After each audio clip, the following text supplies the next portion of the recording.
Film की शुरुआत होती है एक छोटी अनाथ लड़की हाइडी से। वो अपनी चाची के साथ कई सालों से रह रही थी, लेकिन कुछ वजहों से उसकी चाची अब उसे रख नहीं सकी।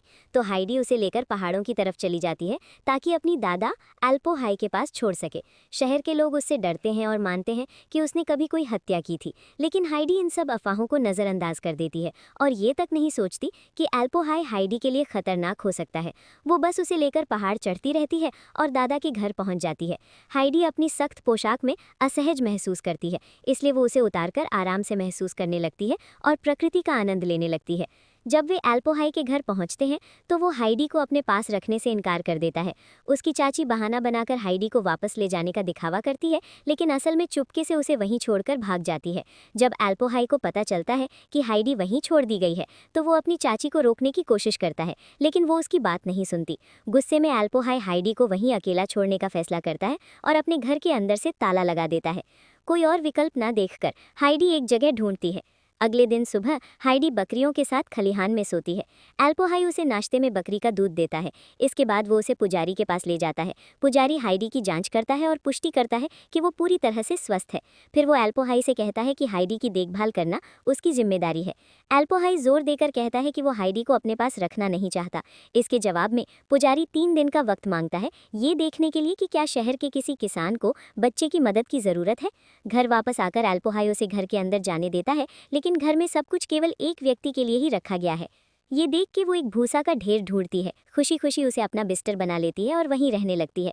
अगले दिन हाइडी की मुलाकात एक लड़के से होती है जिसका नाम पीटर है। रोजाना वो हाइडी के बकरियों को चराने ले जाता है। एक दिन हाइडी के पिता ने हाइडी को उसके साथ भेजने का फैसला किया और उसे दोपहर के लिए रोटी और पनीर भी दिया। हाइडी का वक्त अच्छा गुजरता है क्योंकि उसे बाहर जाने का मौका मिलता है। हाइडी खुले आसमान का आनंद ले रही होती है, तभी पीटर चुपके से उसका खाना थोड़ा थोड़ा खा जाता है। जब हाइडी को पता चलता है तो पीटर जल्दी से बकरियों को दोष देने लगता है। 2 बकरियां अचानक लड़ने लगती है।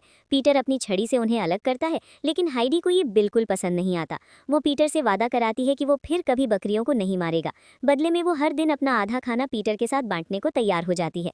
पीटर हाइडी से कहता है कि वे अपनी बात किसी से ना बताएं, क्योंकि उसे एल्पो हाई से डर लगता है। जब हाइडी घर लौटती है तो वो एल्पो हाई के साथ अजीब व्यवहार करने लगती है। वो यहाँ तक कि बाखरे में सोने पर जोर देती है। एल्पो हाई समझ जाता है कि हाइडी ने उसके खिलाफ झूठे आरोपों के बारे में जान लिया है। शांत तरीके से हाइडी से कहता है कि दूसरों की बातों पर भरोसा करने की बजाय उसे अपने दिल की सुननी चाहिए और सोचना चाहिए कि क्या उसके दादाजी कभी ऐसा कुछ कर सकते हैं। हाइडी का दिल पिघल जाता है और वो अपने दादाजी पर भरोसा कर लेती है। वो दौड़कर उन्हें गले लगाती है और फिर खुशी खुशी अटारी में सोने चली जाती है। अगले दिन हाइडी फिर से पीटर और बकरियों के साथ बाहर जाती है। इस बीच एल्पो हाई क्राफ्टिंग पर काम करने लगता है। जब हाइडी घर लौटती है तो वो डाइनिंग टेबल पर एक और कुर्सी देखकर हैरान हो जाती है। तब एल्पो हाई उसे बताता है कि वो यहीं रहने वाली है। ये सुनकर हाइडी बहुत खुश हो जाती है।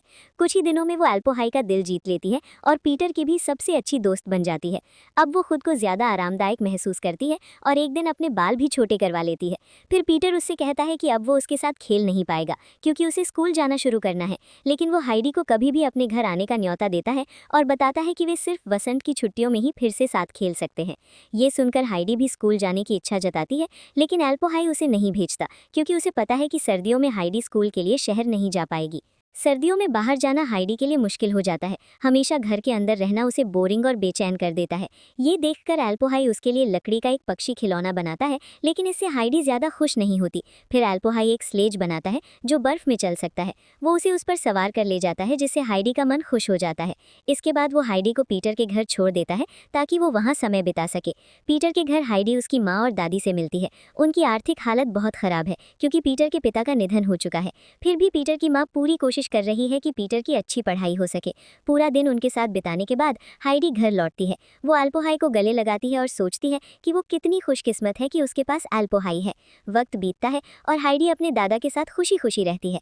सब कुछ ठीक लग रहा था, लेकिन एक दिन उसकी चाची अचानक आ जाती है और एल्पो हाई से कहती है कि वो आई है हाइडी को वापस ले जाने। अब उसकी एक नौकरी है जिससे वो हाइडी का ख्याल रख सकती है, लेकिन एल्पो हाई उसकी बातों पर भरोसा नहीं करता। शर्मिंदा होने का नाटक करते हुए डीप ऐसा दिखाती है जैसे वो जा रही हो, पर फिर से एल्पोहाई को बेवकूफ़ बनाकर वो चुपके से हाइडी को ढूंढती है। डीप को हाइडी पीटर के साथ खेलती मिली। जब उसने हाइडी से साथ चलने को कहा तो हाइडी मना कर देती है। डीप हाइडी से कहती है कि एल्पोहाई भी चाहता है कि वो जाए। अपने दादाजी का नाम सुनकर हाइडी उस पर भरोसा कर लेती है और जाने को मान जाती है। तभी पीटर बकरियों के साथ वापस आता है। एल्पोहाई फौरन समझ जाते हैं कि क्या हुआ है। वो शहर की तरफ दौड़ते हैं उसे ढूंढने, पर तब तक बहुत देर हो चुकी होती है। डीप उसे फ्रैंकफर्ट लेकर जाता है, जहां वे एक भव्य हवेली पर पहुंचते हैं। वहां वो हाइडी से मिलवाता है, लेकिन गवर्नेस उसे देखकर खुश नहीं होती। उसे लगता है कि हाइडी बदतमीज और गंदी है। डीप गवर्नेस को याद दिलाता है कि उन्होंने खास तौर पर एक अनाथ लड़की मांगी थी। हाइडी को यहाँ मालिक की बेटी क्लारा की संगत के लिए लाया गया था, जो चल नहीं सकती। हाइडी खुशी खुशी क्लारा की व्हीलचेयर घुमाती है और हाइडी की रक्षा में क्लारा ने तोड़ा एक फूलदानी और पूरी जिम्मेदारी ली फ्रीलाइन के सामने। अब अगर हाइडी क्लारा के साथ रहना चाहती थी तो उसे बहुत कुछ सीखना था, तो उन्होंने उसे साफ सुथरा किया और घर में सही तरीके से रहने की बातें सिखानी शुरू कर दी। हाइडी भी क्लारा के साथ पढ़ाई करने लगी, लेकिन जब सबको पता चला कि हाइडी पढ़ना लिखना नहीं जानती तो वे सब हैरान रह गए। रोइन तुरंत हाइडी को घर से निकालना चाहता था, लेकिन क्लारा के पिता आने से पहले वो ऐसा नहीं कर सकता था। इसलिए उसने प्रोफेसर से कहा कि हाइडी को भी पढ़ाई करानी चाहिए। कुछ ही दिनों में हाइडी ने घर का काम सीख लिया। नियम तो हैं, लेकिन वो पूरी तरह से बदलती नहीं है। जब भी मौका मिलता है वो अपनी जेब में रोटियों के टुकड़े छुपा लेती है। हाइडी क्लारा का दिल जीत लेती है और उसके बहुत करीब हो जाती है। क्लारा अपनी भावनाएं खोलती है और बताती है कि उसकी माँ की मौत के बाद वो बहुत टूट चुकी थी कि एक शाम उसने चलना ही बंद कर दिया था। हाइडी एक नौकर सेबेस्टियन से कहती है कि वो खिड़की खोल दे ताकि वो पहाड़ देख सके, लेकिन जब वो बाहर देखती है तो वहाँ सिर्फ इमारतें दिखती हैं। ये देखकर सेबेस्टियन उसे बताता है कि उसे कहीं और जाना होगा, पहाड़ देखने के लिए ऊंची जगह पर।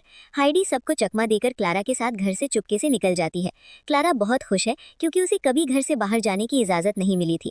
वे शहर के टावर तक पहुंचते हैं और हाइडी क्लारा को अकेला छोड़कर पहाड़ों की तलाश में और ऊपर चढ़ने लगती है, लेकिन वो फिर से निराश होती है क्योंकि उसे सिर्फ अनगिनत इमारतें दिखती हैं।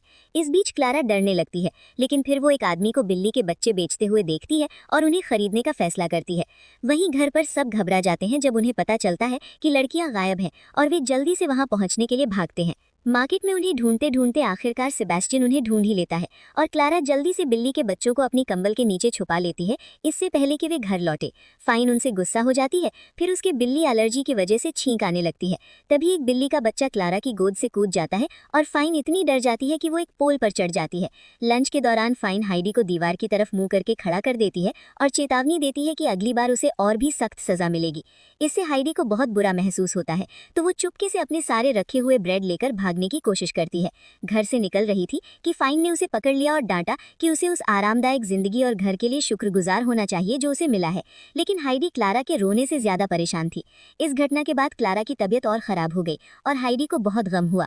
जब क्लारा थोड़ी ठीक होने लगी तो हाइडी उसके कमरे में गई और बताया कि वो क्लारा की वजह से नहीं जा रही थी।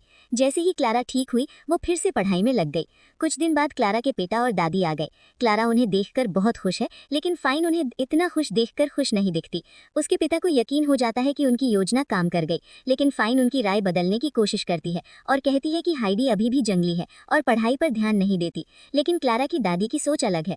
दूसरों की बातों पर विश्वास करने की बजाय क्लारा की दादी खुद सब कुछ देखना चाहती है। उस रात वो हाइडी को सोने से पहले एक कहानी सुनाती है, लेकिन उसे पूरा नहीं करती। उम्मीद करती है कि हाइडी खुद से उसे पढ़ने की कोशिश करेगी। हाइडी फिर मानती है कि वो पढ़ाई से मतलब नहीं है, क्योंकि पीटर ने उसे बताया था कि पढ़ाई बेकार है। ये सुनकर दादी ने समझाया कि हाइडी को हर बात पर यकीन नहीं करना चाहिए और खुद चीजों को समझना चाहिए। क्योंकि हाइडी को कहानियां सुनना पसंद है, इसलिए उसने सीखने पर ध्यान देने का फैसला किया।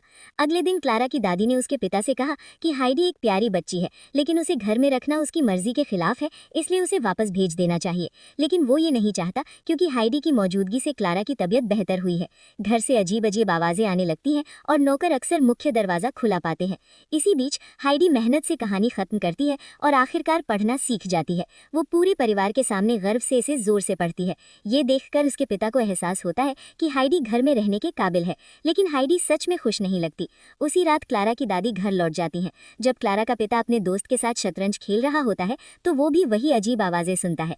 दोस्त कमरे घर में चक्कर लगाता है, डर के मारे कहीं चोर तो नहीं घुस आया, लेकिन असलियत में तो हाइडी नींद में टहल रही होती है। वो बिना जाने अपने कमरे से निकल जाती है, मुख्य दरवाजा खोलती है और खुले आसमान को घूरती रहती है, बिल्कुल वैसे ही जैसे वो बकरियों को चोट पहुंचाते वक्त करती थी।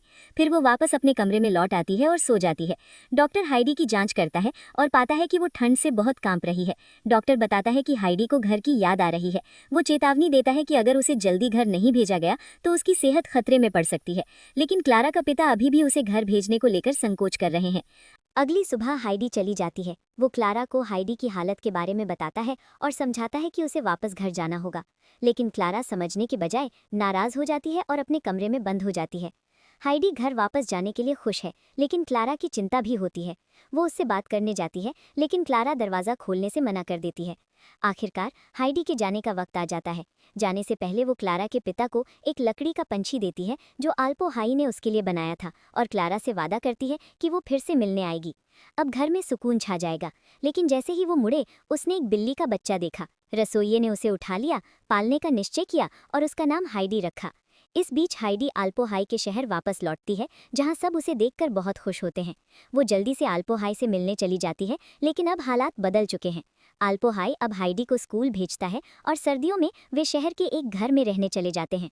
हाइडी की नई शिक्षिका बहुत दयालु है, जिससे पढ़ाई आसान हो जाती है। सब कुछ फिर से ठीक हो जाता है और हाइडी को आखिरकार वो जिंदगी मिलती है जिसकी उसने हमेशा चाह की थी। हालांकि हाइडी अपनी नई पहाड़ी जिंदगी से खुश है, फिर भी उसे क्लारा की याद आती है। वो क्लारा को चिट्ठियां लिखती है और जब क्लारा उन्हें पढ़ती है तो उसे दुख होता है, क्योंकि उसने हाइडी को कभी अलविदा नहीं कहा था। अपनी पोती को उदास देखकर क्लारा की दादी फैसला करती है कि वो उसे हाइडी के घर ले जाएगी। जब दोनों दोस्त फिर से मिलती हैं तो उनकी खुशी का ठिकाना नहीं रहता। फिर क्लारा की दादी तय करती है कि क्लारा कुछ दिनों के लिए हाइडी के साथ रहे। हाइडी क्लारा को पहाड़ों में अपनी जिंदगी दिखाती है और दोनों और भी करीब आ जाती हैं। लेकिन ये देखकर पीटर जलन महसूस करता है। एक दिन वो क्लारा की व्हीलचेयर को एक पहाड़ी से नीचे धकेल देता है। सभी जल्दी समझ जाते हैं कि इसके लिए पीटर ही जिम्मेदार है। क्लारा की सुरक्षा सुनिश्चित करने के लिए आल्पो आई हमेशा दोनों बच्चों के साथ रहता है। लेकिन फिर क्लारा एक सुंदर तितली देखती है और बिना सोचे समझे उसे पकड़ने के लिए खड़ी हो जाती है। शुरुआत में उसे मुश्किल होती है, लेकिन वो धीरे धीरे छोटे छोटे कदम चलने लगती है। हाइडी और पीटर की मदद से वो लगातार बेहतर होती जाती है। कुछ दिन बाद क्लारा के पिता और दादी उसे घर ले जाने आते हैं। जब वे देखते हैं कि क्लारा खुद खड़ी है, वे खुशियों से झूम उठते हैं। जाने से पहले क्लारा हाइडी से वादा करती है कि वे फिर मिलेंगे। क्लारा की दादी भी हाइडी को एक डायरी और एक पेन देती हैं। आखिरी सीन में हम हाइडी को पीटर के साथ खुशी खुशी बकरियों की देखभाल करते हुए देखते हैं, जैसे पहले किया करती थी। लेकिन अब अपनी रोज़मर्रा की ज़िंदगी के साथ साथ वो अपनी डायरी में भी लिख रही है, अपना सपना पूरा करते हुए। और इस खूबसूरत पल के साथ फिल्म एक दिल को छू लेने वाले अंदाज में ख़त्म होती है। देखने के लिए धन्यवाद।